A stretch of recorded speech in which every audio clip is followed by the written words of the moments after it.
Welcome.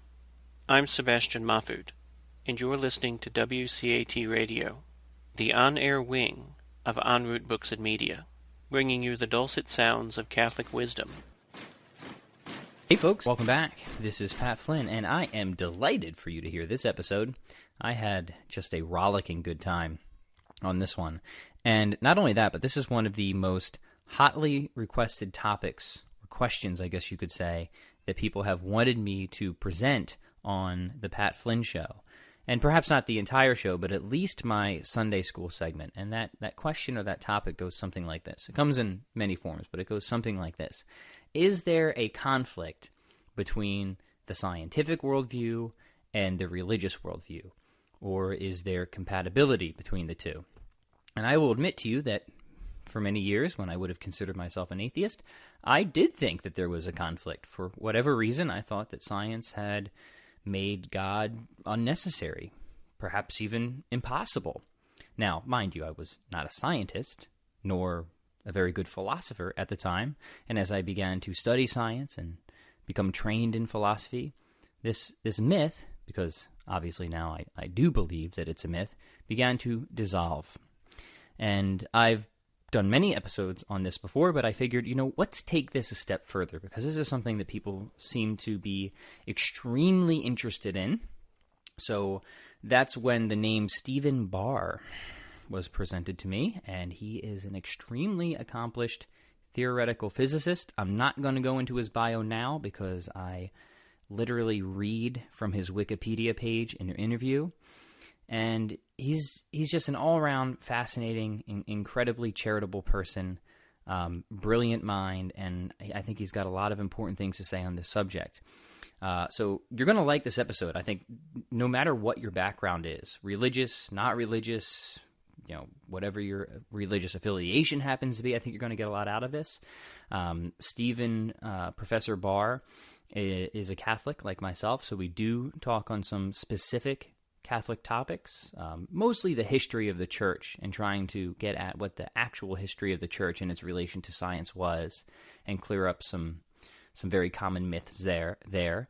And again, I think that will be interesting to everybody.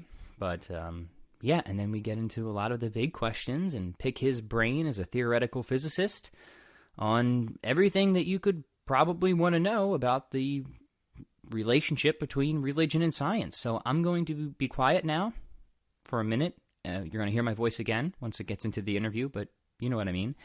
And so let's get right to it. We'll cue the cool Tom Cruise sounding intro, and then, hope you really enjoy my interview with Professor Stephen M. Barr. Ready to become better than most people and most things? Welcome to the Pat Flynn Show. Best-selling author, entrepreneur, fitness expert, and philosopher Pat Flynn teaches you how to learn and become amazing at almost everything through the concept of generalism, acquiring and stacking skills that will help you dominate in business and life. Want to get in shape? Write a book? Be a better precog division officer? Or simply launch and life? Want to get in shape? Write a book? Be a better precog division officer? Or simply launch a successful business empire? Well, sit back, relax, and listen as Pat and his guests offer digestible and entertaining insights on how to learn the skills, tactics, and strategies you need to pursue your goals and achieve the life you've always wanted. Hey, folks, welcome back to the Pat Flynn Show, specifically Sunday School. I'm absolutely excited for my guest today, Professor Stephen Barr. And I was gonna cheat with your introduction, because your Wikipedia page intro is so impressive and so good that I wanted to read that for people. So would you mind if I started there? That's fine. And then I was looking through various profiles for you. I'm like, oh, this is too good that I can't not just read this introduction for people to give a background of kind of where you're coming from. And then we'll get into some of the on here. But this one's worth it, I promise. So. Stephen M. Barr is an American author and professor in the Department of Physics and Astronomy at the University of Delaware, not too far from me. I'm in Pennsylvania, and a member of its Bartroll Research Institute. So I'll probably mess up some words here, but he is the president of the Society of Catholic Scientists. Barr does research in theoretical particle physics and cosmology, In 2011, he was elected Fellow of the American Physical Society, the citation reading for original contributions to grand unified theories, CP violation, and baryogenesis. His notable work includes co-discovering the much-studied flip SU5 scheme of unification, identifying the Barr-Z diagram as an important source of electric dipole moment for basic particles such as the electron and neutron in many theories, and proposing the so-called Nelson-Barr mechanism as a solution to the strong CP problem. He is the author of postdoctoral fellow and University of Washington as a research assistant professor and Brookhaven National Laboratory as an associate scientist before joining the faculty of the University of Delaware in 1978. He was elected director of the Bartol Institute the Bartol Research Institute, I'm going to get that right, of the University of Delaware in 2011. Now, here's the part that I think is going to be really interesting for a lot of our conversation today. Barr writes and lectures frequently on the relation of science and religion. Since 2000, he has served on the editorial advisory board of the ecumenical religious intellectual journal First Things, in which many of his articles and book reviews have appeared since 1995. His writing has also appeared in Commonwealth, National Review, Modern Age, The Public Interest America, The Wall Street Journal, The Weekly Standard, and other publications. In 2002, he gave the Erasmus Lecture, sponsored by the Institute on Religion and Public Life. In 2007, The Wall Street Journal, The Weekly Standard, and other publications. In 2002, he gave the Erasmus Lecture, sponsored by the Institute on Religion and Public Life. In 2007, he was awarded the Benemerenti Medal by Pope Benedict. In 2010, he was elected a member of the Academy of Catholic Theology. He is married to Kathleen Whitney Barr. They have 5 children. My goodness, what an impressive pedigree that is. But I want people to know that you're obviously eminently qualified for the discussion today. So now that the formal introduction is out of the way, I'd be curious just to hear a little bit about your story, how you got to be doing what you're doing, and how you got so interested in the intersection of science and religion. Well, I'm a cradle Catholic. I've been Catholic since I was a baby, and I've been a scientist. I've been a scientist at heart since I could talk. I mean, I always knew I was going to be a scientist, but I was a baby, and I've been a scientist. I've been a scientist at heart since I could talk. I mean, I always knew I was going to be a scientist, but I've always been interested in making sense of the world, you see, and I see science and both science and the Catholic faith are ways of making sense of the world. And to me, that's very important. I'm always wanted to see how things held together in some coherent way. You know, everything should hold together in some fashion that makes sense. And so I've always been interested in how our scientific understanding of the world fits together with what our Catholic faith tells us about the world. I don't want to put these in separate compartments. Everything they said there should be some underlying consistency and coherence. And so I've thought about these issues, various issues relating to science and faith.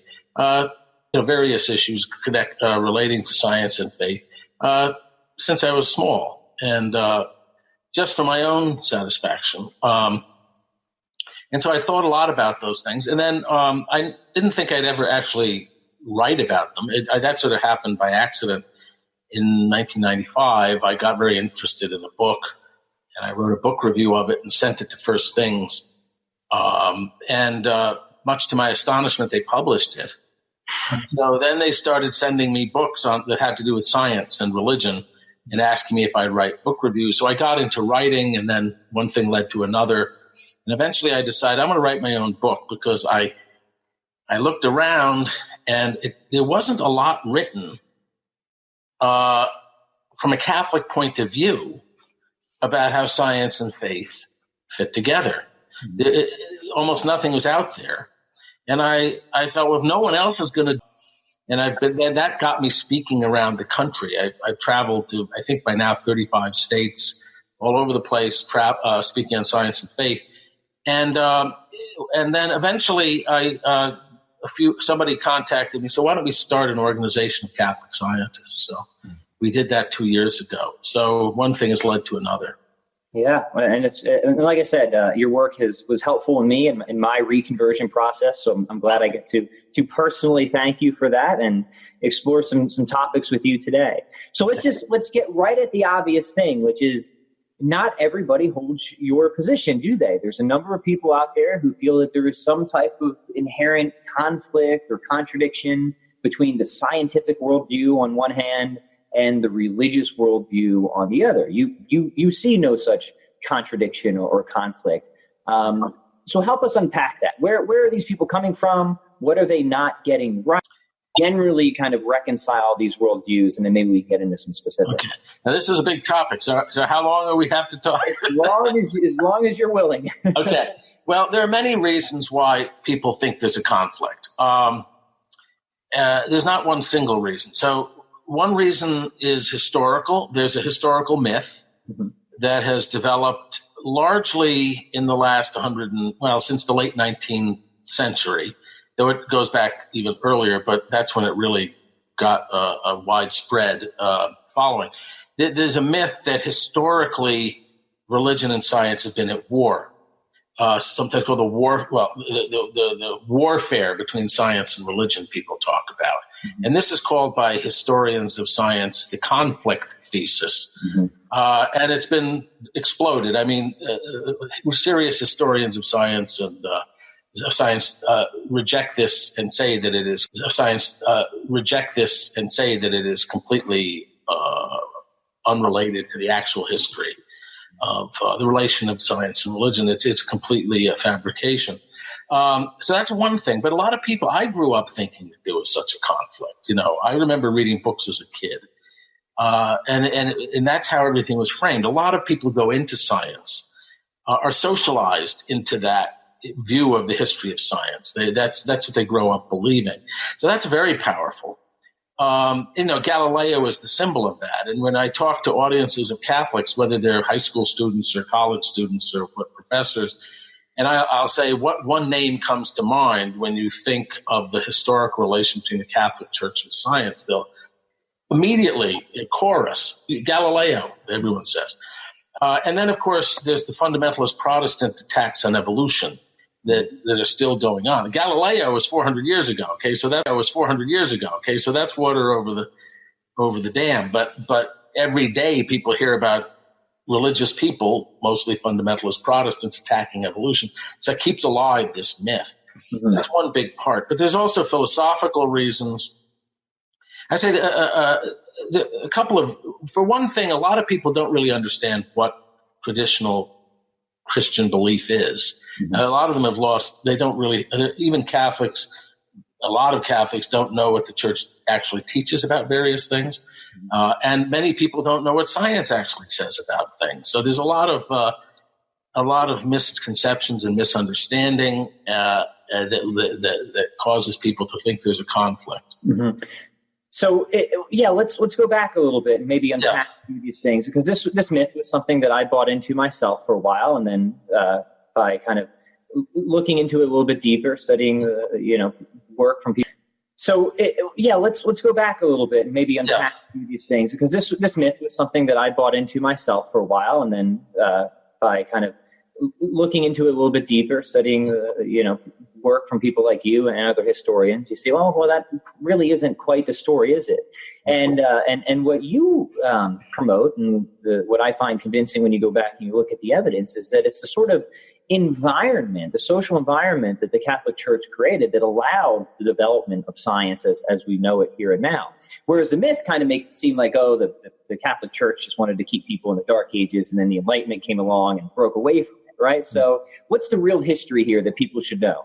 Well, first of all, the idea which a lot of people have, which is that there were two warring camps, that there were the religious people, there were the scientific people. And the religious people were afraid of the scientific people and tried to suppress or hold back science, seeing it as a threat in about the year 1600. In the 17th century was the century of the scientific revolution. At that time, and for long afterwards, almost all the great scientists were themselves religious. I mean, just look at the great names of the people who founded modern science. So Copernicus He was in the 1500s, but he was the one that sort of sparked the scientific revolution.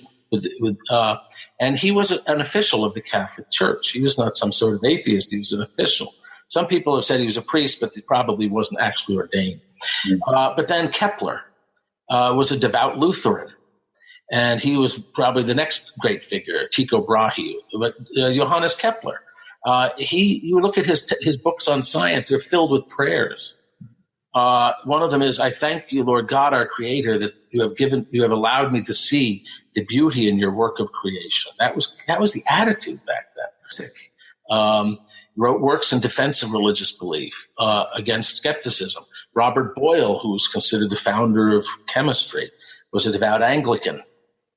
He left a large sum of money to endow a lecture series that I think still goes on to this day, a lecture series to combat notorious infidels, meaning people who were not Christian believers. Isaac Newton was devoutly religious, and you can go on and on. All the great figures, virtually all of them, and all the way into the 19th century, the two greatest physicists of the 19th century were Michael Faraday and James Clerk Maxwell. They were both very devout Protestants. So the idea that there were all these religious people trying to keep down the science, there were scientific people who were themselves religious. And many of the clergy were very devout Protestants. So the idea that there were all these religious people trying to keep down the science, there were scientific people who were themselves religious. And many of the clergy were scientists. I mean, there were many, and this is a whole story unto itself. Catholic clergy and Protestant clergy contributed immensely to the progress to science in the last 400 years. We can get into that. Maybe it's a whole interesting story in itself. Well, so the myth is almost turning history on its head. And so two questions I think that popped up for me now at this point. And then, I would like to explore some of the examples, and you give a lot of them in your work, like Father Lemaitre and the Big Bang and so on and so forth. But before we get to that, what happened? So for me, coming at a philosophical angle, I guess if I were to describe what I think happened, it seemed like people kind of took a method or a methodology and eventually made it a metaphysics, right? One, would you agree with that? Like, naturalism essentially. And two, how did that happen? When did it happen? And because you're clearly not a naturalist, right? Right. Well, it's hard to, there's a lot of philosophical thing. So there are many philosophical contributions to modern atheism. I suppose one thing that was dealt a serious blow to religion, I think especially in the Protestant world actually, was not Darwin. It was first Isaac Newton. Because what Newton discovered was that the entire universe, the earthly things and celestial phenomena were all governed by these very precise mathematical laws that governed everything small, from great planets orbiting the sun to tiny particles and apples falling from trees. So everything was governed by these mathematical laws. Also, in Newtonian physics, the way you analyze things is you break things down into their constituent parts. You analyze a whole by looking at what all the small constituents are doing, which is perfectly correct approach. But what it led to is the idea that maybe the whole universe is sort of a machine-like thing. It's not.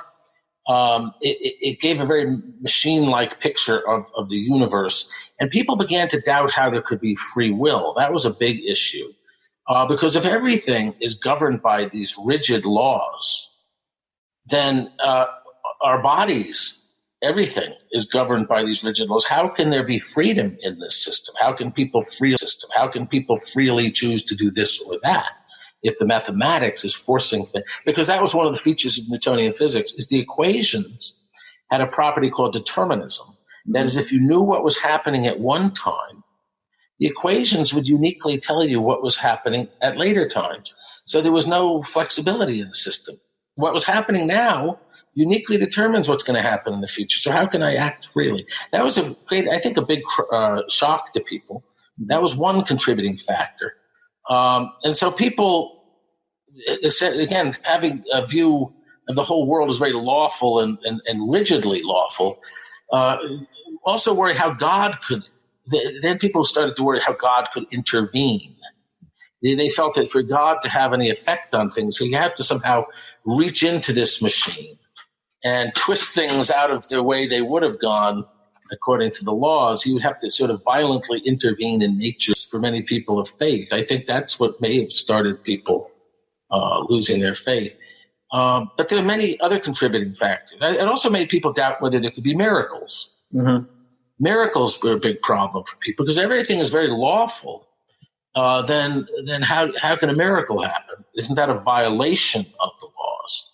So I think that's when it started. Then another contributing factor was, when people discovered that the history of the earth and the history of life wasn't at the way a naive literalistic reading of Genesis showed it to be.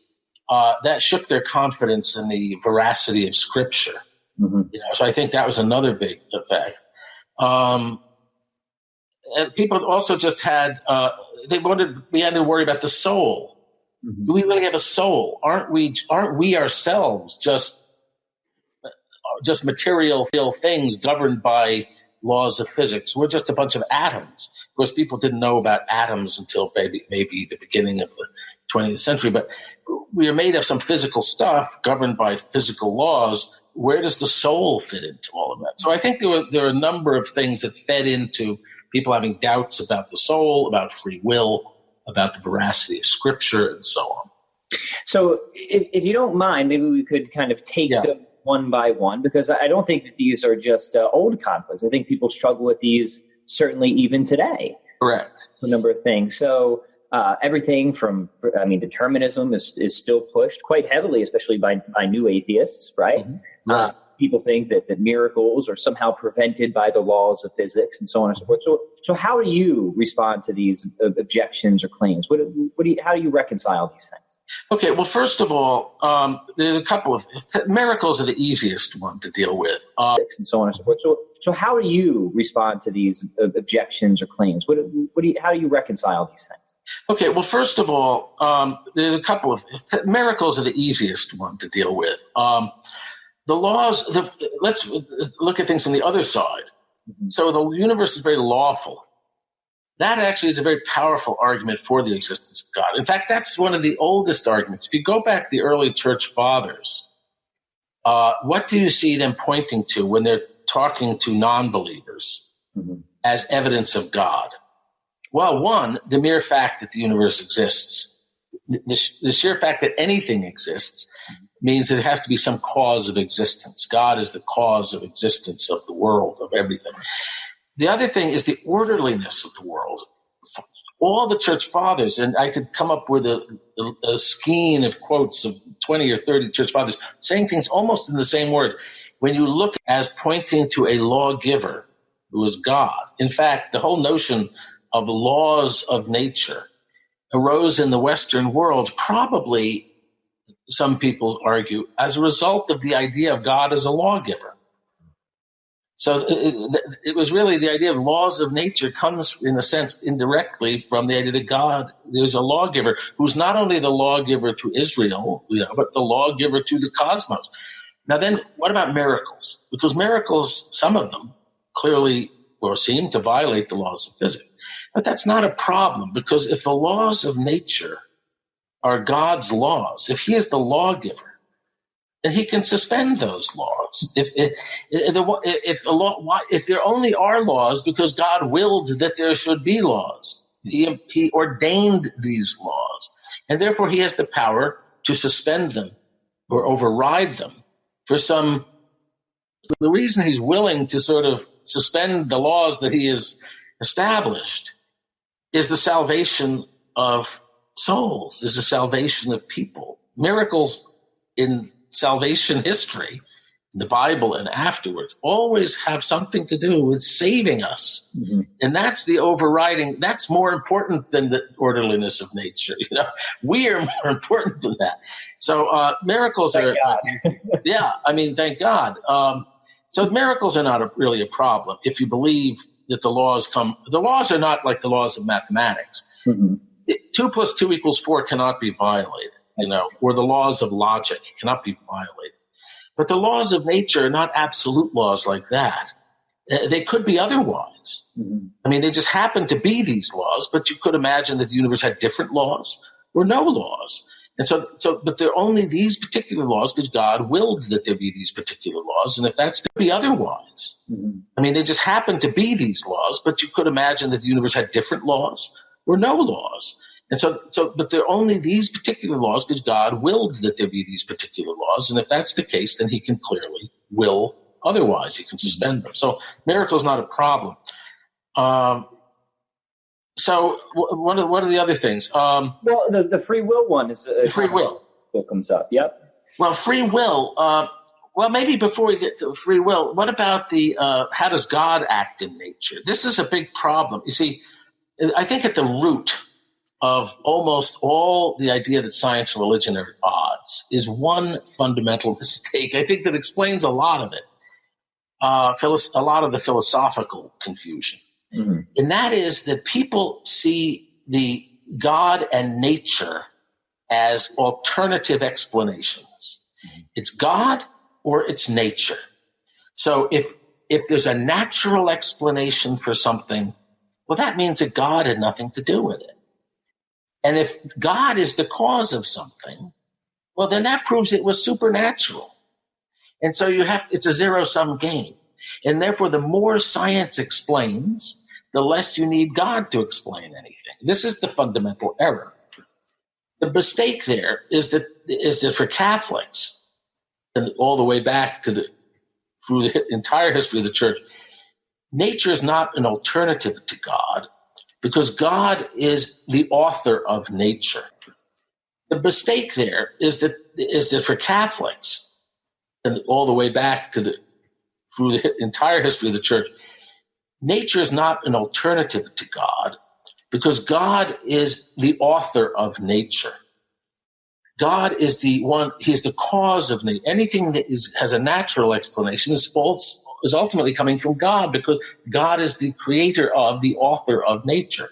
And the way I think an analogy that would really help a lot of people, I use it all the time. Think of God as the relation to the universe as the author of a novel to the novel. Something happens in a novel. Let's take a play, Hamlet. In the play Hamlet, there's a character, Polonius, and he dies because the character Hamlet stabs him with a knife. Shakespeare wrote the play that way. And then audiences always laugh because they see its absurd question. Yeah. There's a cause within the plot of the play, and the cause within the plot is Hamlet stabbing Polonius. Mm-hmm. But then there's a vertical cause, as I would call it. That's the horizontal cause within the play. But then there's the vertical cause, which is Shakespeare, who wrote the whole play. It is only because Shakespeare conceived in his mind and wrote this play and caused there to be a character Polonius and a character Hamlet and a knife, and Hamlet using the knife to stab Polonius, and that being the cause of Polonius dying. That's all coming from Shakespeare. Mm-hmm. So it's the same thing and so that's the distinction that theologians have made, Catholic theologians have always made, between God is the primary cause, whereas the causes within the universe, the natural causes, are that key. And that's what we scientists study. Yeah, and that's very interesting to me because, I mean, Aristotle knew that. Thomas Aquinas knew that. But Aristotle did not have a creator God, you see, so he didn't really know that. See, Aristotle was Uber, though, at least, right? But you see, but he moved it in a different way. He was like a final cause more. He wasn't really a creator. So he's not like Aristotle's God was not the author of the book. Mm-hmm. The Christian God is the author of the universe. So just as there are causes within the universe, in the plot of the universe, but God is the author of the whole universe, and he's the author of the whole novel, as it were. Mm-hmm. And there's no competition. So when people say, well, did this animal come to be because of this natural process of evolution? Or did it come to be because God wrote the script of the universe that way? Both. Or did it come to be because God wrote the script of the universe that way? Both.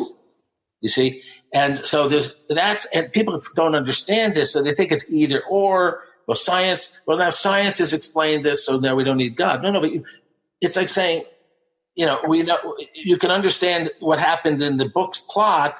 You read the book, and there's the internal explanation. Oh, yeah, I understand in this movie or the book or the play why this happened. It happened because of this.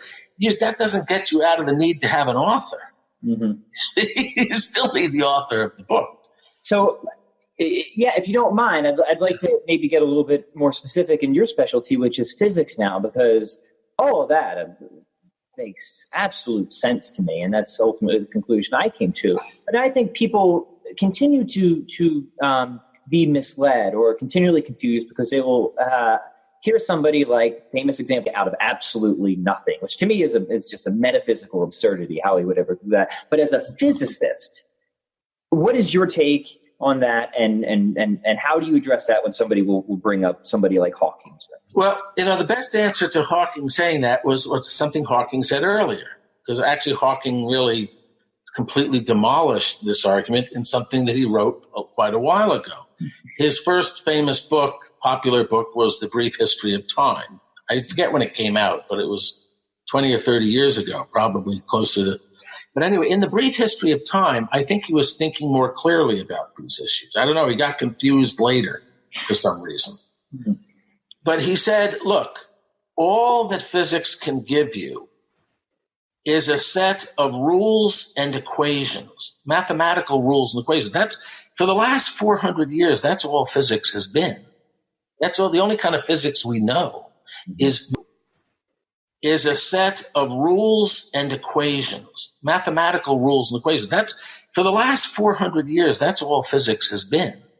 That's all. The only kind of physics we know is mathematical rules and equations. He says, but it cannot explain why there is a universe for those equations to describe. Now, let me use an analogy that somebody gave me recently, which I like very much. The laws of physics are like think of the universe as a game that's being played, and the laws of physics are like the rules of the game. They tell you what can happen and so on. But think of baseball. So I can have a book which has the rules of baseball in it. There they all are, the rules of baseball. There's some of them are mathematical, but they're a set of rules. Mm-hmm. They tell you what kinds of things can happen in a baseball game, how they happen, how the baseball game begins, how the baseball game ends, and so on. It governed having that set of rules does not make there be an actual baseball game going on anywhere. There may never the rules of baseball do not tell you whether those are rules of some hypothetical or fictitious game, or there's an actual, honest to God, baseball game being played. And those rules don't have the power to make there be a baseball game, a real baseball game being played.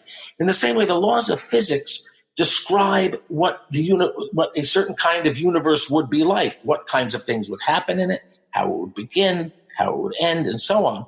But those rules do not tell you or do not cause there to be an actual universe. They can't. They're just reality who makes there be a real existing universe described by those equations. That is creation.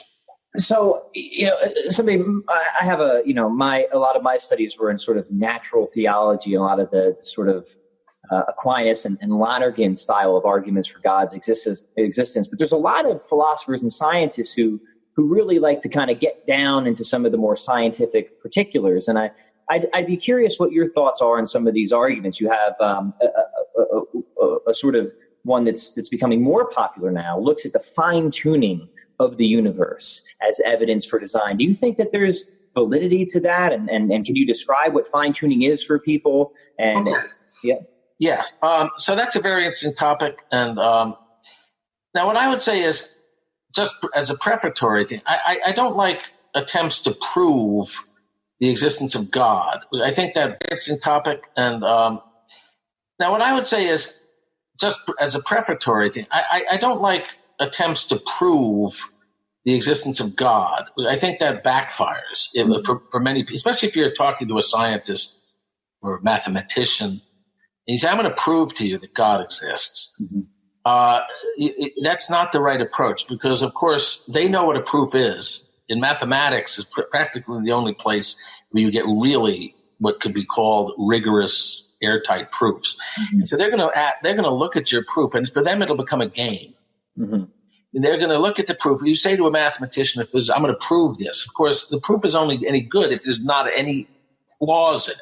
There's not any loopholes. So they're going to look for the loopholes. That's what they do for a living. Yep. And they're going to find one, because making philosophical arguments that are absolutely airtight is extremely hard. And they'll find the loophole or the weak. So they're going to look for the loopholes. That's what they do for a living. Yep. And they're going to find one, because making philosophical arguments that are absolutely airtight is extremely hard. And they'll find the loophole or the weak spot in your reasoning, and they'll go away justified. They'll go away saying, see, his proof wasn't a proof. It wasn't really a proof. It had a hole in it. And then they're going to go away even more convinced that there's no good arguments for God. So I would say, instead of proofs, what you want to do is sort of point to things that say, well, here are some things that are suggestive that you might want to think about. The thing is, the atheists have a set of arguments which they don't regard as proofs, but they regard as suggestive, as pointing in a certain direction. So they would say, look, if we look at nature, it seems so cold, blind, and impersonal. We live in this big universe, so vast compared to human beings. We're nothing but a speck. We're obviously not, we don't amount so vast compared to human beings. We're nothing but a speck. We're obviously not, we don't amount to a hill of beans in this universe. Look at how small we are compared to the cosmos. You really think God created all this stuff? If he created it for us, then why are there, billions of light years of empty space out there, right? And that's not a proof of anything, but it's sort of painting a picture. Or look, the world is governed by these cold and impersonal, governed by these mechanical laws. Where is your warm, loving, personal God in all of this? And that kind of thing. And they'll say, look, the universe, we're just an accident. The universe, we just arose as a fluke by a chemical accident and all sorts of, we're just, as Bertrand Russell said, we are a curious accident in the backwater of the cosmos. See, now, a famous quote is from Stephen Weinberg, who is a very strongly atheist physicist. And he says, it's comforting for us to believe that we were somehow important and built in to the universe. We were meant to be here. But the more we learn about the nature, the more we see that we're just accidental. Nature did not have us in mind. So that's where I think you can give a counter argument. And again, that's not a proof. And say, look, but there are things that point to us. Perhaps we are built in to the scheme of things. Maybe we are the point of this whole universe. There are things coming from physics itself. And what you referred to, there are many features of the laws of physics, as we've become more and more aware in the last 30 or 40 years. There are many features of the laws of physics that are just right to make it possible for living things, and us in particular, to be here. And people have thought about, let's take the laws of physics as we know them, and we know a lot about them, a little lighter. What if we took the strength of this force, like electromagnetism or the strong force, we made them a little weaker, a little stronger? What if we, sort of changed the laws a little bit? What you find in many cases is even slight changes in the laws would have made a tremendous difference in the way the universe turned out, and would in many cases have rendered the universe barren of life. So it looks like, superficially, at least prima facie, I should say, that the laws of physics have been arranged to make life possible. Okay? This is something that took a while, but people are more and more admitting this fact. They fought tooth and nail against it, but it's now even Hawking in one of his later books admitted that the laws of physics have many features that are just right for living things. So that's suggestive. It doesn't prove anything, but at least it counteracts the argument. Mm-hmm. Yeah, and actually, physics doesn't make the universe look pointless. There are many features of physics that make it actually look like it has a point. Yeah, it's life. For example, and the size of the universe seems to be part of that necessary setup for intelligence. Exactly. That's a beautiful example. So that's something that really has bothered people for a long time. I mean, the Psalms themselves, one of the Psalms says, when I consider the moon and the sun, what is the son of man that thou, visitest him? And what is man that you care for him? Given the size of this universe, Pascal said when he thought of the infinite spaces, he said the eternal silence of these infinite spaces frightens me. So people look at the universe and how vast and cold and empty it is and say, why are we important? It turns out, as you say, you need the universe to be that big if life is going to arise in it, at least if the laws of nature are anything. So people look at the universe and how vast and cold and empty it is and say, why are we important? It turns out, as you say, you need the universe to be that big if life is going to arise in it, at least if the laws of nature are anything like what we know. The reason is this. It takes a long time for life to appear. Even before the chemical elements of the periodic table, it took billions of years for the chemicals out of which were made to be synthesized inside stars and supernovas and so on. Those astrophysical processes took billions of years to unfold. That's just to get the chemical elements in place. Then biological evolution takes billions of years to lead to us. So you need billions of years of time for life to appear. Well, according to Einstein's theory of gravity, the size of the universe is related to the age of how long it exists.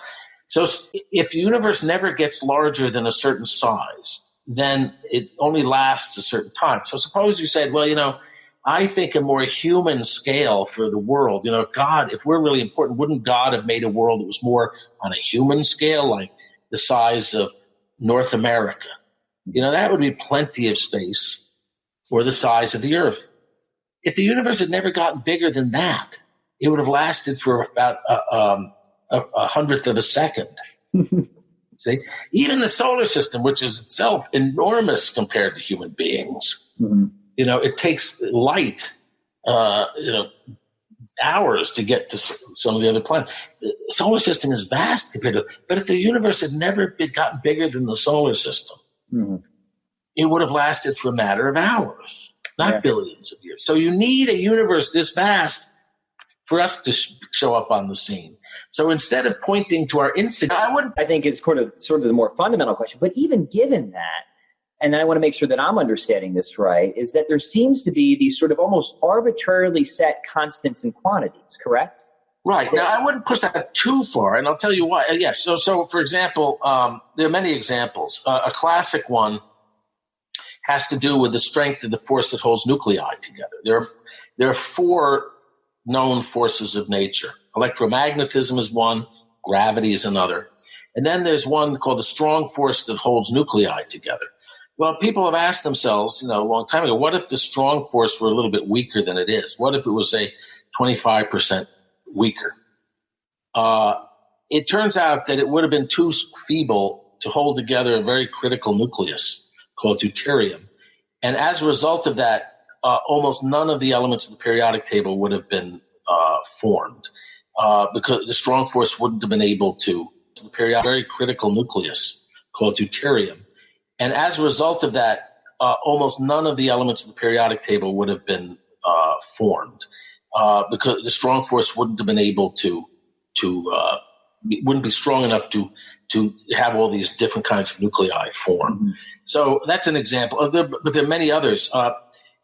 The fact that we live in three space dimensions, we all take that for granted. Nobody even asked why, but it's funny. There's certain questions people never occurred to them to ask, or things they question. So people never ask, why do we live in 3 dimensions? Most people didn't think it was even possible to have a different number of dimensions. But modern physics, the number of dimensions, mathematicians know you can have a universe of any number of dimensions. But it turns out if there were more than 3 space dimensions, I mean big ones you can move around in, mathematicians know you can have a universe of any number of dimensions. But it turns out if there were more than 3 space dimensions, I mean big ones you can move around in, again, we wouldn't be here because the 3 space dimensions is very special from a number of points of view. For one thing, it allows there to be a balance between the force of gravity and centrifugal force so that planets can orbit stars in a stable way. If you had more than 3 space dimensions, planets would either fly off into space or they'd plunge into the star and get incinerated. So 3 is there's other reasons that 3 is very special. So thank God we live in a universe with 3 dimensions, because we can have stable planetary orbits, and we can have a nice planet on which to live, which doesn't fall into the sun, doesn't fly off into the nice planet on which to live, which doesn't fall into the sun, doesn't fly off into the coldness of outer space. Atoms also are stable because of there being 3 dimensions. So even atoms would either fly apart or collapse if there were more than 3 dimensions. But you can go on and on. Some of them are fine-tuned, as you said. So there's certain parameters in the laws of physics that it appears that if they're on a knife edge, that if they were slightly different in either direction, it would have been disastrous as far as life is concerned.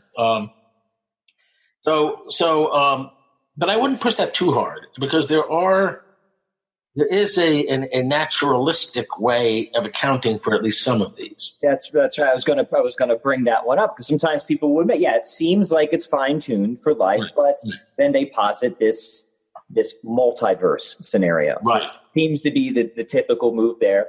And I've seen you respond to not as crazy as it sounds to the physics layperson. Mm-hmm.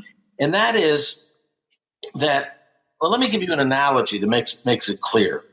Somebody, if we didn't know there were other planets, and suppose there was clouds all the time, and we didn't even know that there were other planets out there or other stars, and somebody might come along and say, wow, isn't it really cool that things on Earth are just right to make it possible for life? We've got oxygen in the atmosphere. We've got, the gravity isn't too strong or too weak. If it was too strong, we'd all be crushed.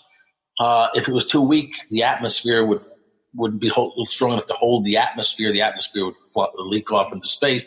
It's not too cold. If it was colder, all the life would be frozen. If it was hotter, we'd all be incinerated. And go a whole list of things that make the Earth a nice place, possible to have life. And they say that shows that there's a God. God made the temperature right, the chemicals just right, everything just gravity just right. So actually, I think the reason everything is just right on Earth for there to be life is that there's a vast number of planets out there. And they actually span the whole range of possibilities. Some are too hot, some are cold, some are too strong, the gravity's too strong, some it's too weak. Every possible thing is tried out on some planet, but there's so many planets that there were bound to be some which were habitable. And so, and that actually is right. Okay, that's more or less true. Now, what people do is they say, okay, all these things about the laws of physics, they're not dealing with planets, but they're dealing with these quantities in the laws of physics. Well, you say the strong force is just right, and the mass of these particles is just right, and so on and so forth. Maybe these things you thought of as constants of nature that are fine-tuned, maybe they actually vary from place to place. Maybe the universe is way bigger than we imagined. And in very remote parts of the universe, so far away we can't see them, these parameters take different values. Some places the strong force is too weak to hold nuclei together. In other places it's too strong and other disasters happen, and so on. And maybe in other parts of the universe there are 4 dimensions of space, in others there's 2. and so on. And everything is tried out in different parts of the universe. There's bound to be some place where all of these features of the laws are just right to make life possible. That's called the multiverse. Yep. So the universe is very big. The multiverse idea is that the universe is very, very big compared to the part we can see, and that certain things which we thought were sort of fixed features of the laws of physics, masses of particles, strengths of forces, and so on, are actually varying from place to place. And it's a big lottery, and it's so many different values of these parameters and so on are tried in different parts of the universe that there's bound to be some parts of the universe where they all line up to make life possible. That's the multiverse idea. It's not a crazy idea, but it also doesn't completely undercut the argument that the universe is sort of perhaps designed for life. Sort of kicks it up a notch, doesn't it? Yeah. So I would say there is, first of all, I think, just so people don't think it's a crazy idea, there are reasons to believe, very powerful reasons to believe, that the universe is vastly bigger than the part we can see. And you might ask, well, how can we know that? Because by definition, we can't see those. There are reasons to believe, very powerful reasons to believe, that the universe is vastly bigger than the part we can see. And you might ask, well, how can we know that? Because by definition, we can't see those places, that we can't see. So how do we know they're there? Well, there are indirect ways that it suggests that the part we're able to see, even with the most powerful telescopes, is a drop in the bucket compared to the entire universe. Okay, so there also, we do know theories where certain parameters which vary from place to place so that they look like constants or in one part of the universe, but they have different values in another part. So that also is something that is not difficult to, that can happen. So the multiverse idea, that's why I say it's not a crazy from the point of view of fundamental physics. What I would say, though, is this. First of all, it's not clear that the multiverse idea can explain all of the features that are favorable to life. There's certain things you need to have look like it's easy to explain them with the multiverse idea. But beyond that, to have a multiverse is itself a strange kind of universe to have. In order to have a multiverse, the deepest laws of physics have to be very special. And people should understand the kind of multiverse theories physicists take seriously. There is deep down at the very bottom some fundamental set of laws that apply everywhere. Okay, so there is a set of laws that applies everywhere. Maybe you could think of it like the United States. There are certain fundamental laws that apply everywhere in the United States. Now, we also have state and local laws, right? But that's permitted within the framework of the fundamental laws of our country, that you could have variation. So the multiverse you have to have the fundamentals to be special, in that certain quantities, certain parameters are chosen to be just right, or they have to be special in the sense that they are the kinds of fundamental laws that will make the universe into a multiverse. Either way, you have to have special laws. And so I think that is sort of pointing to the fact, what people should realize is the fact that we live in a universe with complex living things is not something you should take for granted as something that had to sort of happen inevitably. It wouldn't happen in most universes that somebody would think up. If you imagine some super mind thinking up laws of physics for possible universes, the vast majority of the laws he would think up for possible universes would lead to universes that would not have life in them. So the fact that we live in the universe with life is a remarkable thing. It's astonishing, actually. And the more you learn about physics, the more astonishing it seems that beings like us could exist in this world. Yeah, and I guess the one other thing about the multiverse there that's live in the universe with life is a remarkable thing. It's astonishing, actually. And the more you learn about physics, the more astonishing it seems that beings like us could exist in this world. Yeah, and I guess the one other thing about the multiverse there that's sort of was never appealing to me. Kind of like the many worlds interpretation is, you're kind of positing something where anything could happen and therefore it will happen. So how do you avoid all these really strange skeptical scenarios? Like, how do I, I guess there could be a world where I'm actually talking to Professor Stephen Barr, who doesn't really exist. He's just a hallucination. Well, the many worlds interpretation of, by the way, a lot of people confuse the two. They're different. I know they're different. I know you're not confused, but audiences often do. The many worlds interpretation of quantum mechanics is a much more well, I won't go into that. It's a way of interpreting quantum mechanics. The good news is it probably is not a tenable view. Yes, it's the many worlds interpretation. I took a more in my book. I didn't take such a definitive negative stance on it because I wanted to be sort of I was being cautious. But that's what I like about your work. You're very charitable of all the different views, and I'm trying to be cautious. I don't want to claim more. It's very dangerous to claim more than you can really prove. Yeah, try to claim too much, it'll backfire in the long run. So I was trying to be cautious. The many worlds, though, picture, I think, has serious problems with it. But the multiverse, I think it's quite likely that we actually live in some kind of multiverse. So I actually, if I had to bet, I'd give it at least a 50% shot that we live in some kind of multiverse. I don't necessarily think that explains all of these fortuitous features of the laws of physics that make life possible. I think it might of the laws of physics that make life possible. I think it might explain a lot of them, but not necessarily all of them. And also, as I said, that doesn't undercut the argument that we were meant to be here, because God could have said, well, one way to get life is to get the conditions just right for life, to get the laws to be, these parameters to have the right values, is to build a multiverse and let things rip, and then you're going to have places that have the parameters just right.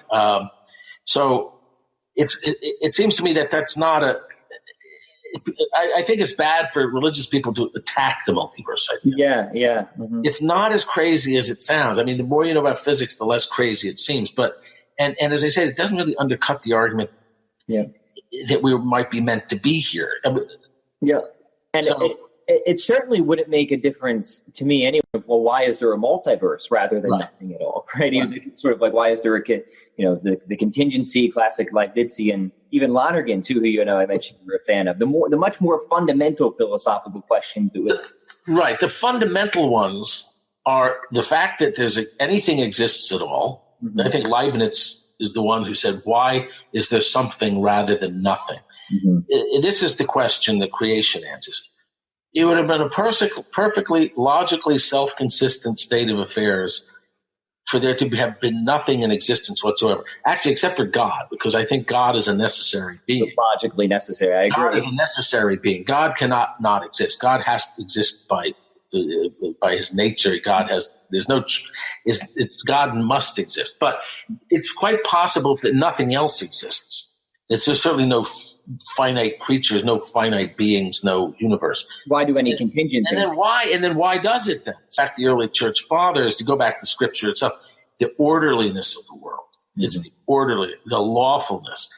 And that's one where science is actually strengthening every day the argument for the existence of God. Because when people in ancient times talked about how orderly the world was, they didn't know 1/10 of it. They didn't know 1/100th of it. I mean, we now look deeply into nature, and we see in the depths of nature, in the fundamental laws of physics, we see order that's absolutely remarkable, a mathematical orderliness of astonishing intricacy and sophistication. I mean, to understand the mathematical structure of the physical world, you need to know a lot of math. In fact, if superstring theory is right, and I think a lot of the smartest people think it probably is, and I think it probably is, the mathematics of that is so incredibly deep that you've had thousands, or at least several hundred of the most brilliant mathematical minds in the world been studying this intensively since 1984, and they still have not fully wrapped their minds around the mathematical structure of superstring theory. So that's the kind of order we're dealing with. We're not talking about Tinker Toys here. Mm-hmm. The universe isn't built with Legos and Tinker Toys. It's not some sort of thing that a child might have put together.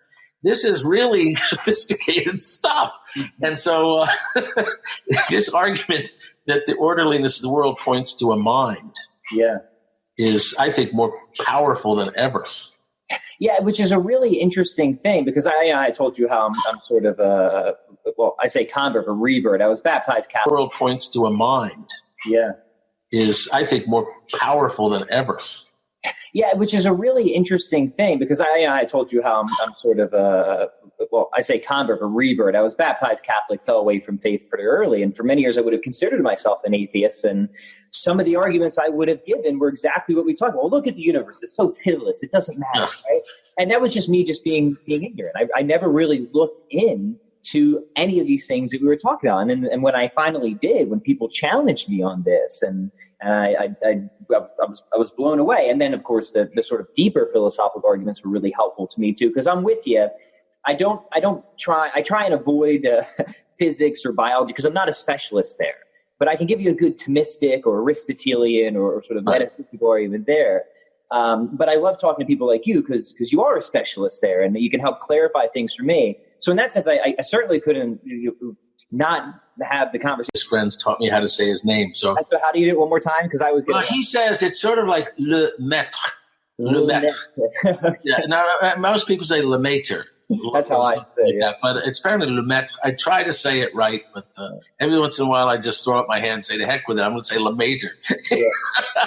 But anyway, Father Le Maître was a Catholic priest. He was also a theoretical physicist. Mm-hmm. And he was actually, so it wasn't just, hey, maybe the universe began with the Big Bang. It wasn't just spinning a tail. He was doing very heavy-duty calculations he was one of the first people to use Einstein's theory of gravity to solve its equations and apply them to the universe, to the cosmology.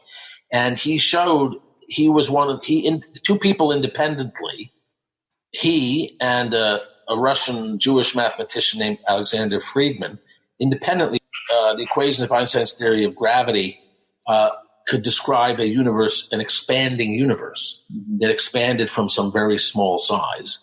And Lemaitre understood that it was actually space itself that was expanding. It wasn't just that things were moving away from each other through space, but space itself stretching. So he understood he proposed that the universe was expanding, and that it was expanding from what he called the primeval atom, which we now call the Big Bang, that it was expanding from some primordial event or explosion, and that the universe had a beginning. Alexander Friedman had done much of the same work, some of the same work, but he died he died quite young, so he was out of the picture by the time Lemaitre proposed the Big Bang theory. But those are the two people, Friedman and Lemaitre, who were died. He died quite young, so he was out of the picture by the time Lemaitre proposed the Big Bang theory. But those are the two people, Friedman and Lemaitre, who were the fathers of the Big Bang theory.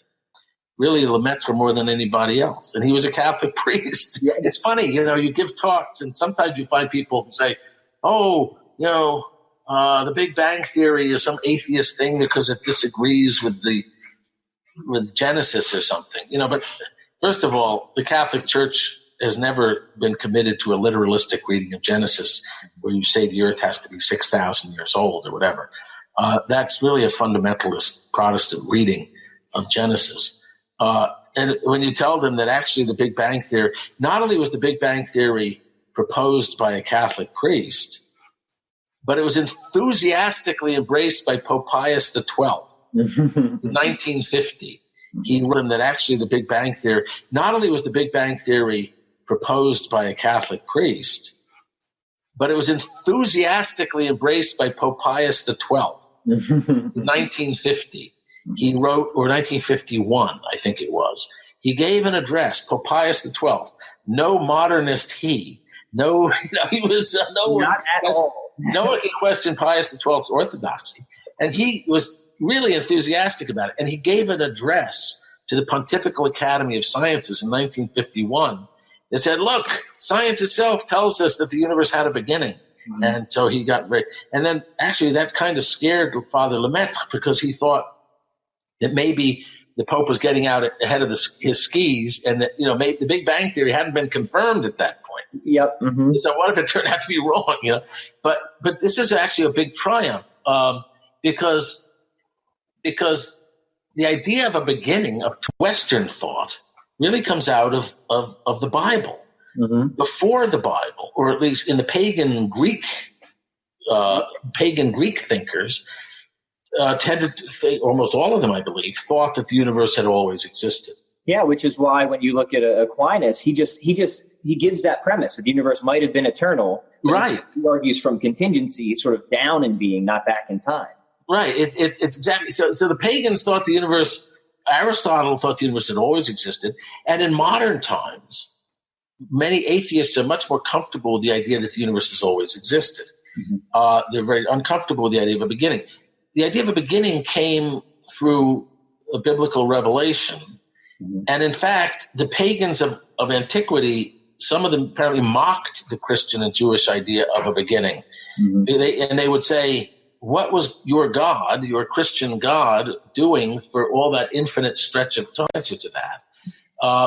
But in any event, this by the time modern times rolled around, the early, probably around the year 1900, most scientists, or many scientists, felt that the universe had always existed. That there was no hint. Actually, there was a hint, but it seemed that most of the scientific arguments pointed towards a universe that had always existed. And the idea that there was a beginning of the universe began to seem to many people like religious mythology. Mm-hmm. And that's why it was such an amazing thing when the Big Bang Theory came along, because most atheists tended to think the universe had always existed.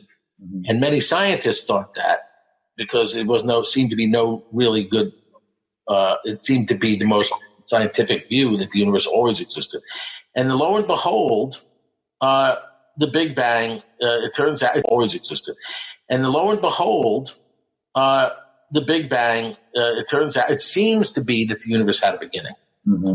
So I think we have to chalk that up as a major vindication of the Jewish Christian view of things. Yeah, and it's very fascinating to me because, again, not a physicist by any means, but I like to keep a top on what people are thinking or this or that. So it is fascinating to see people will do all kinds of things, it seems like, to try to avoid that conclusion, right? Yeah. Or they will just posit that the universe somehow sprung out of being out of nothing, which we already talked about before. Right. There's some people that will propose sort of a recurring universe or a bounce universe or things like that. So what's your take on these sort of alternate models?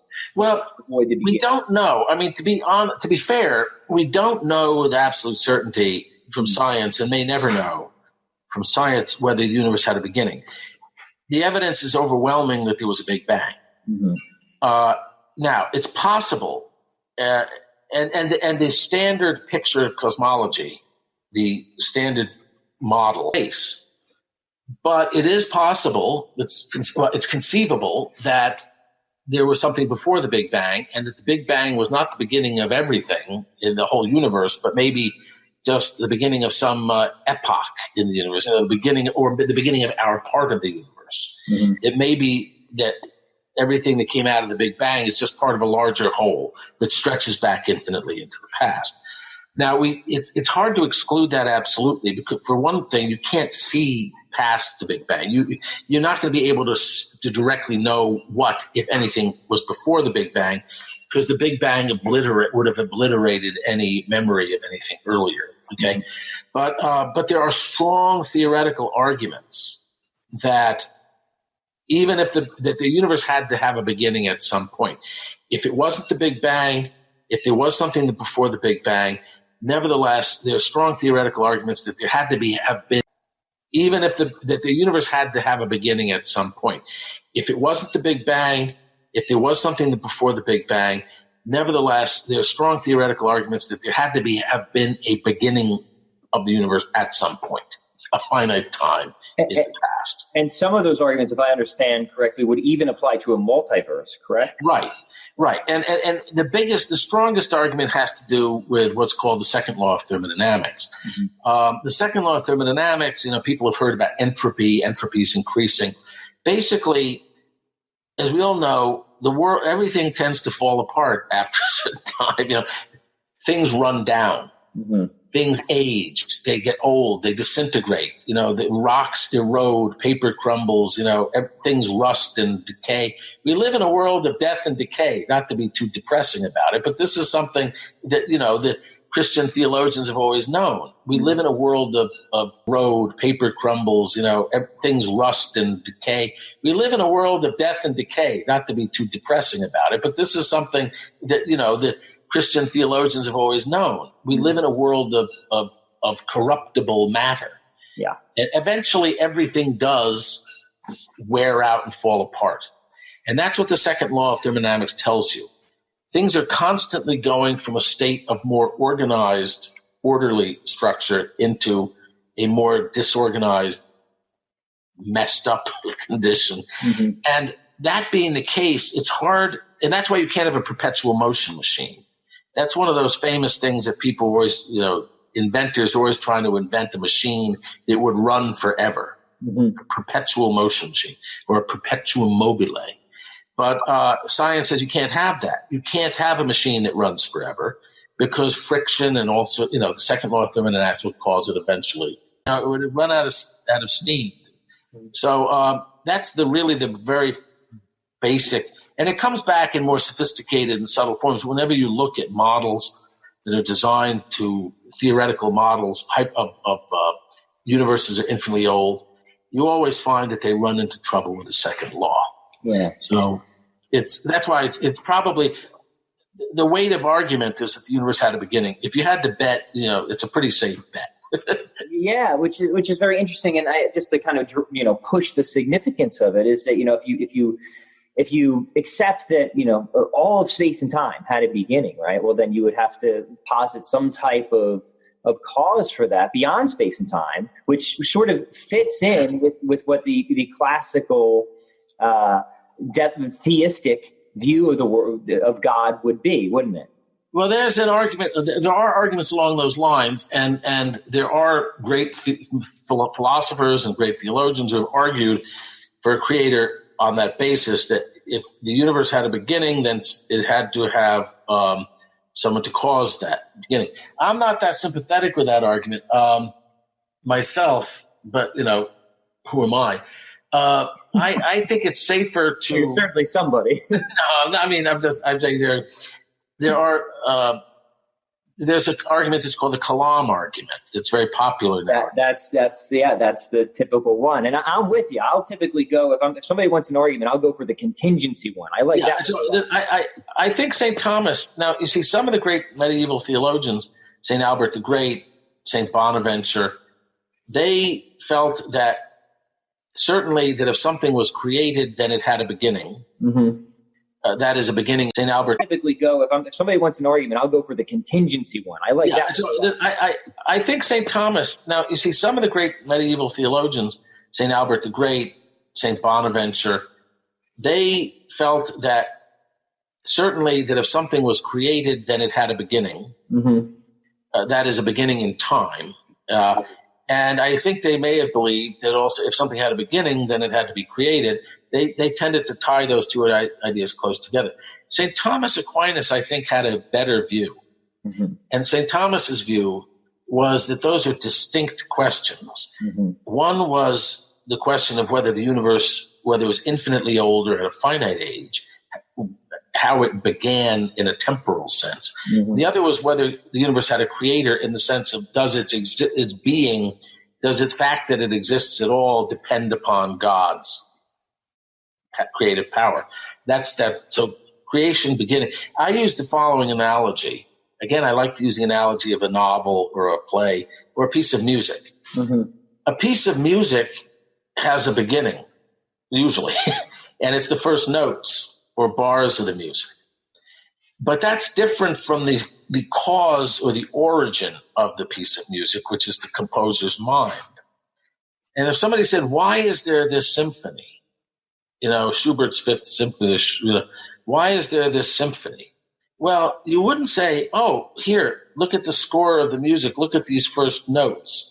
The first notes don't explain why there's the symphony. Mm-hmm. That's just how the symphony began. The reason there's a symphony is the composer. So the reason there's a universe has nothing to do really with the details of what happened in the first moment, like in the first moments of it. Mm-hmm. And you could have a piece of music with no beginning, like this is the song that never ends. You could have a song where the score of the music went around in a loop, yep, with no beginning and no end. You could have a novel that was written on a scroll where the plot went in a circle, and it was written on a scroll, so there was literally no first page or first events in the novel. You still need an author. The piece of music that goes in a circle still needs a composer. Yeah. Mm-hmm. So that's what St. Thomas would say. He said, you can't prove. He didn't say you couldn't prove the universe had a beginning. He said that he didn't know of any proofs that were compelling. Yeah. None of the proofs he'd seen he felt actually showed that the universe had to have a beginning. But he did feel you could prove the universe was created. So in time, we're at a finite age, that he felt you couldn't, at least at that point, he felt there was no proof.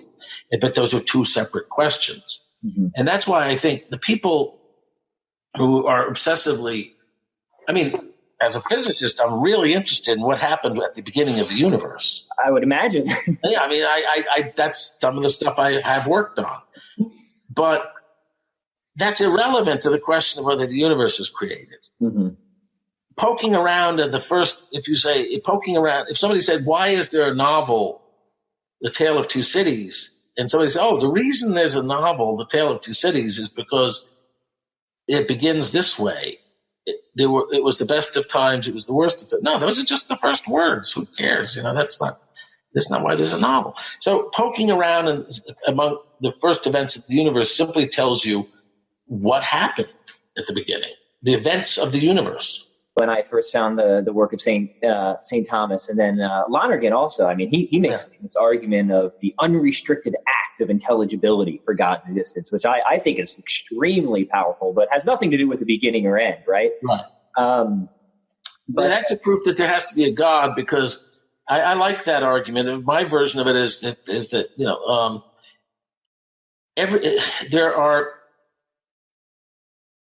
everything has to be intelligible. There are certain things that are intelligible, and if they're intelligible, there must be a mind that understands them. So I think there has to be an infinite mind that understands everything. If there weren't a mind that understood everything, then everything would not really be intelligible. Okay? If reality makes sense, this was Lonergan's argument basically, as I understand. If everything makes sense, and that's what we believe, everything makes sense. That's what most scientists believe. It makes sense, and that's what we believe. Everything makes sense. That's what most scientists believe. They certainly assume it. They assume it. You wouldn't be out there slaving away trying to make sense of this phenomenon or this thing unless you knew that it did make sense and there is some intelligible explanation for it. But if everything makes sense, it must make sense. There must be someone to whom it makes sense. Mm-hmm. How can you say that something is intelligible if there's no mind that can actually understand it? It's like saying if this chair is movable, it must be something that can move it. If there's nothing that can move the chair, it's not movable. If there's nothing that can, something is audible unless there's something that can hear. And something is not intelligible unless there's something that understands it. I think you have to have, ultimately, posit some mind that grasps all intelligible things. Otherwise, they're ultimately not intelligible. That's intelligent thing that understands it. I think you have to have, ultimately, posit some mind that grasps all intelligible things. Otherwise, they're ultimately not intelligible. That's Maybe that. I like that. I like that presentation a lot. So I don't want to keep too much longer, but there's one more thing I do want to ask you about. And since we're on the topic of minds, Yeah. thing that was very interesting and ultimately persuasive to me that moved me out of sort of my atheism to at least an agnosticism at first was really getting serious about philosophy of mind.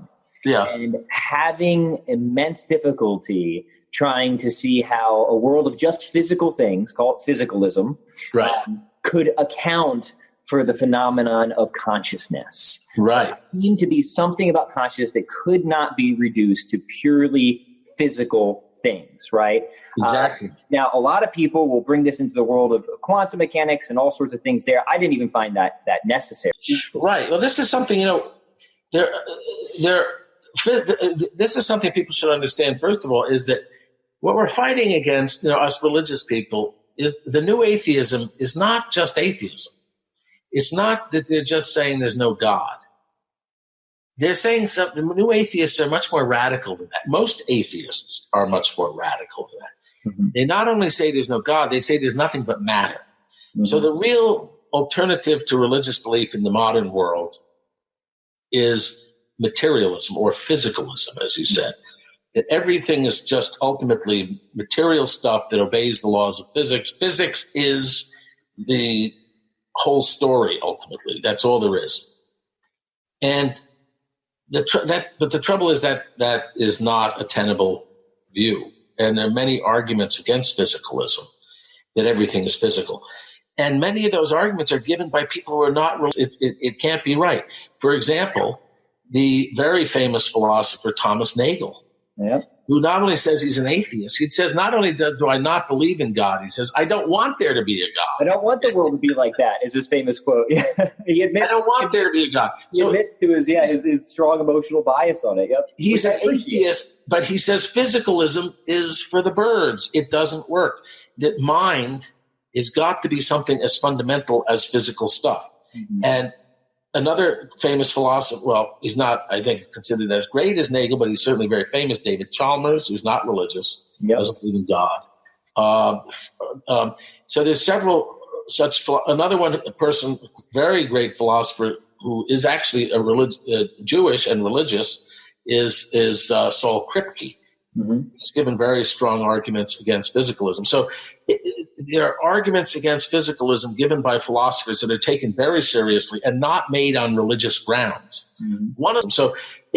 There are arguments against physicalism given by philosophers that are taken very seriously and not made on religious grounds. Mm-hmm. Some of them are based on consciousness, and which I assume not only humans have, but I assume some animals have, like dogs and so on. There's no way to really know. But they could be clever robots. They could be, but I don't think so.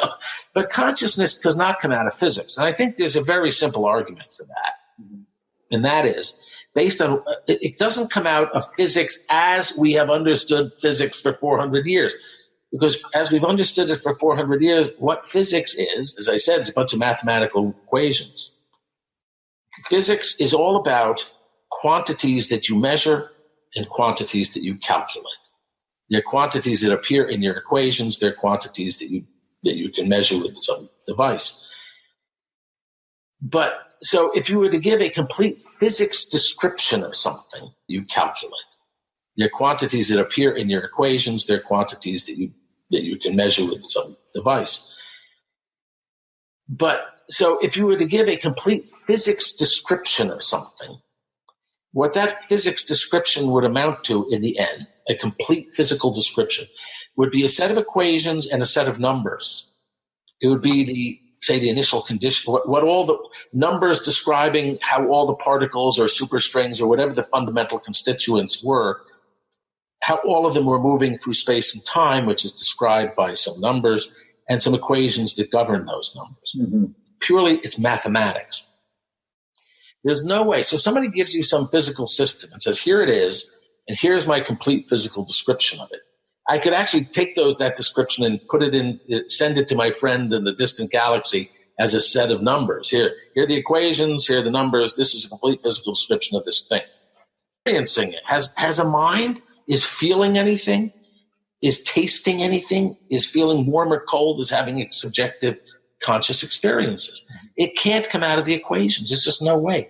I mean, if you went to a distant planet, like on the old Star Trek, and found some purple blob moving around and making a noise, this purple blob, and you say, oh, it's alive, and then you take your tricorder or whatever, you take something and you know where every subatomic particle in that purple blob is, what it's doing, the full equations, the whole physical description of that thing.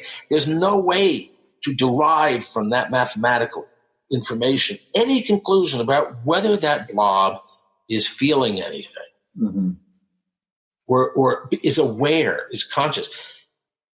There's no way to know if your laptop is conscious. I mean, you could play against a chess-playing computer.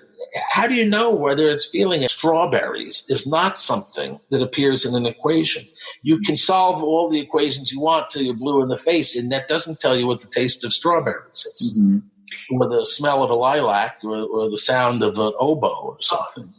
Yeah, So and the very funny thing about this is to see, once people kind of reach that conclusion, which again, a lot of really smart people do, is to see which way will they go after that. Yeah. And then sometimes people will stick with it and they'll become eliminativists and just deny that anything like consciousness exists, which is crazy. if that's what you want to think, fair enough, right? Like, I don't know if we're going to get any more productivity out of that conversation. And where they'll say it's an illusion. Well, who's having the illusion or something like that? That was always deeply incoherent to me.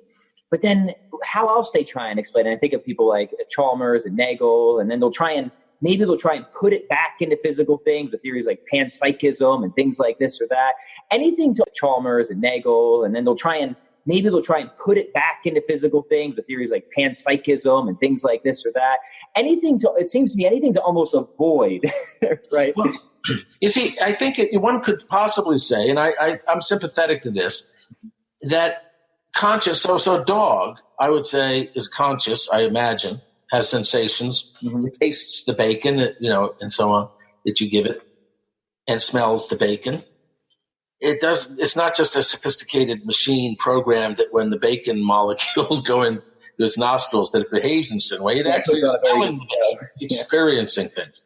Now, I think a dog is, I incline to think it's a purely natural thing, and that consciousness is a part of nature, but it's not a part of physics.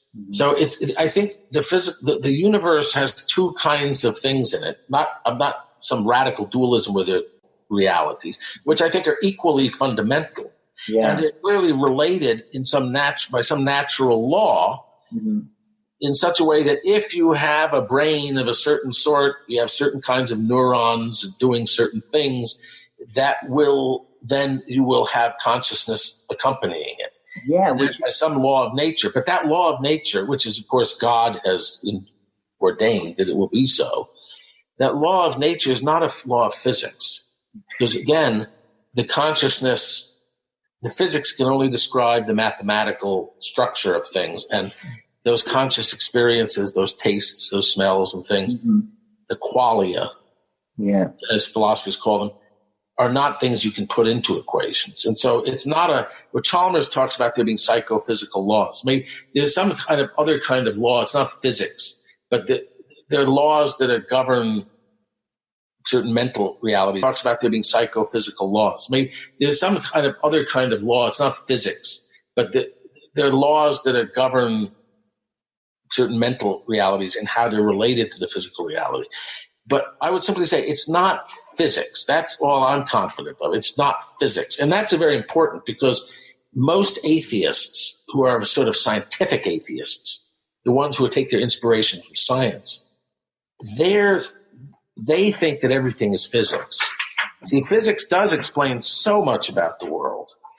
In fact, I dare say, and here my Thomist friends would not like it, some of my friends, I think physics does explain everything there is to explain about a plant, rosebush. Now, a lot of people won't like that, but I am a physicist, and I tend to think that when you leave out of account mind, take everything in the universe, there's no mind associated with it, whether it's a galaxy or a rock. But I am a physicist, and I tend to think that when you leave out of account mind, take everything in the universe. There's no mind associated with it. Whether it's a galaxy or a rock or a plant or anything like that. Physics, I think, actually tells you everything there is to know. It doesn't tell you whether it's beautiful, but it tells you everything there is to know about the properties of the thing. Mind, it doesn't tell you. So, but see, I think a lot of the atheists say everything is physics. So consciousness, I think, really cuts the legs out from under them. Mm-hmm. Once you admit that there's something, that mind can be something fundamental itself, it makes it easier to believe in God. Mm-hmm. Because then you could say, well, maybe there are other minds out there that are not actually connected to physical things. Angels, for example, mm-hmm. pure intellect. So in Catholic tradition, angels are purely intellectual. Mm-hmm. They're pure. Yeah. This has been an extremely enlightening and fun conversation for me. So I guess the one thing I would want to wrap up on before we talk about where people can get some of your work is you are the president of Catholic Scientists, correct? Yes. Thank you for letting me plug that. Yeah. Well, first off, please plug it. And I also would like kind of like a pulse of the state of affairs because, I think kind of in the realm that I spend a lot of time in philosophy, there's been what seems a very strong resurgence, if not outright revolution of a lot of theistic thought. Right. Is this going on in science as well? Maybe you're even part of it. I don't know. I wouldn't get that. I wouldn't be that optimistic, though. I do think. My book, Modern Physics and Ancient Faith, to plug that, the message of that book is that many of the discoveries of modern physics in the 20th century actually, if looked at in the right way, sort of point more in a religious direction than they do in an atheist direction. Mm-hmm. That's not necessarily the way a lot of scientists look at it, though. So I don't know whether scientists are becoming more religious. I tend to doubt it. But what's happening, I think, is that religious scientists are beginning to realize they have to come out of the closet.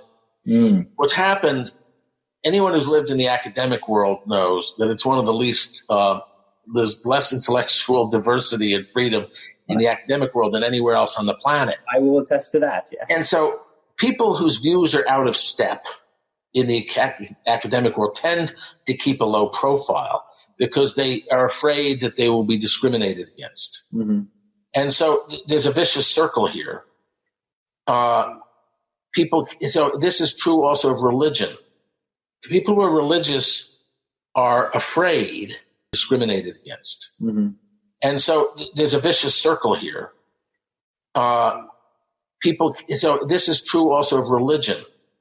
People who are religious are afraid that if they make it too well known that they are religious, they might be discriminated against by their colleagues.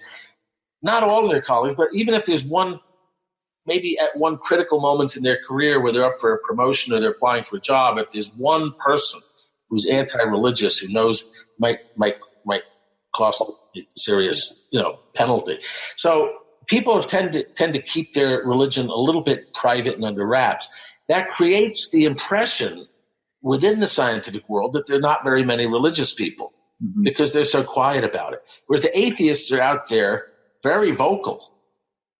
The Stephen Weinbergs, the Stephen Hawkings, the Lawrence Krauses, and so on, so are shooting their mouths off all the time. So, Krauss especially. Yes. And so the thing is, it creates this illusion that everyone in science is an atheist, and that's not the case. There are lots of religious scientists, and there are lots of Catholics who are faithful Catholics who are in science. And first of all, for fellowship among Catholic scientists, precisely because people keep a low profile, sometimes you get the impression you're the only one. Mm-hmm. When I was young, I thought I was the only one. I didn't know of any scientists in my environment or nationally or internationally who were Catholic or religious. So I felt very isolated. So we wanted to form an organization where Catholic scientists would sort of meet each other and have fellowship and there's strength in numbers also, and also witness to the world that, there are a lot of us out there. There's not just a handful of Catholic scientists. There's a lot of us. So we started in 2016, and basically by word of mouth and a few pieces of lucky publicity that we got by accident, we're up to 860 members today. Oh, wow. Last time I heard, and I must have been interviewed from a while ago, I heard 400. So you've more than... We're up to 860 members today. Oh, wow. Last time I heard, and I must have been interviewed from a while ago, I heard 400. So you've more than doubled your... Well, yeah. So we're up to, I think it's 858. Wow. But, congratulations. And that's without a lot of publicity. And I should say most of them have PhDs. In fact, to be a full member, as opposed to a student member, you have to have a PhD. So about 75% have PhDs, and these are in the natural sciences and mathematics. So anyone out there, if you are a practicing Catholic, if you either have a PhD in a natural science or are a graduate student working towards a doctorate or are an undergraduate major in natural science, please join our organization.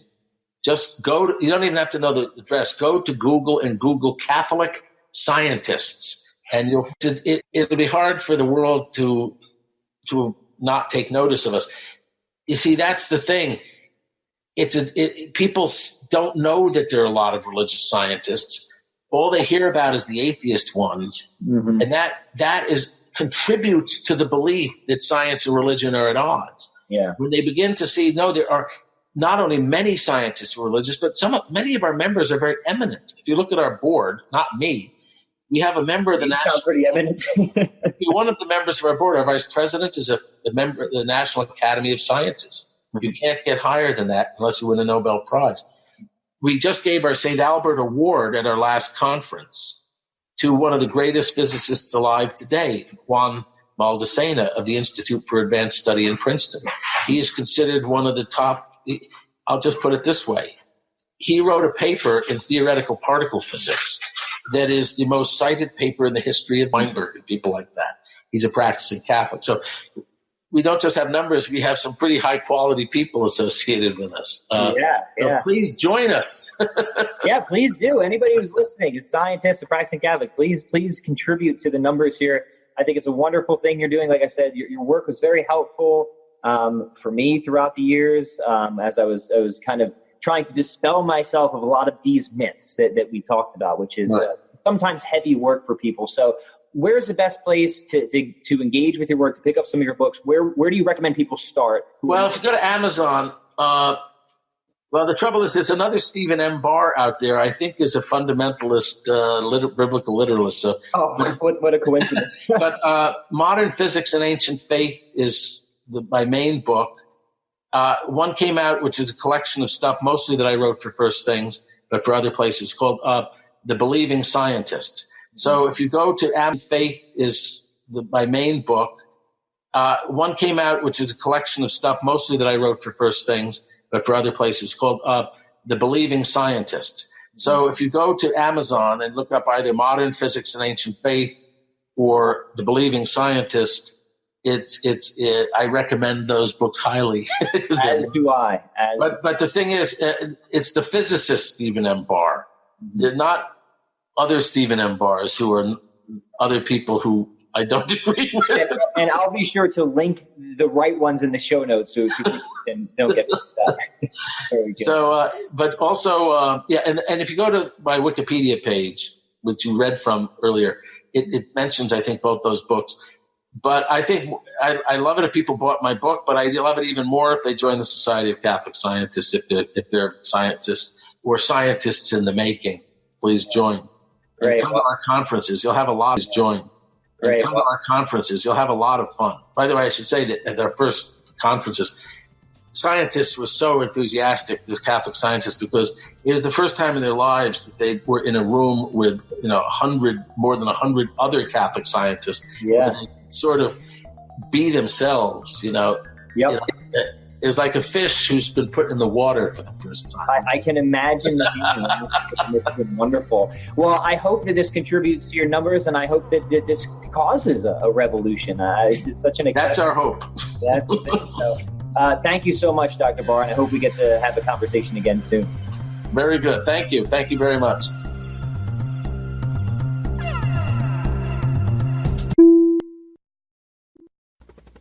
We hope you enjoyed the program and will join us back for another show on WCAT Radio. This is Sebastian Mahfood. Good day.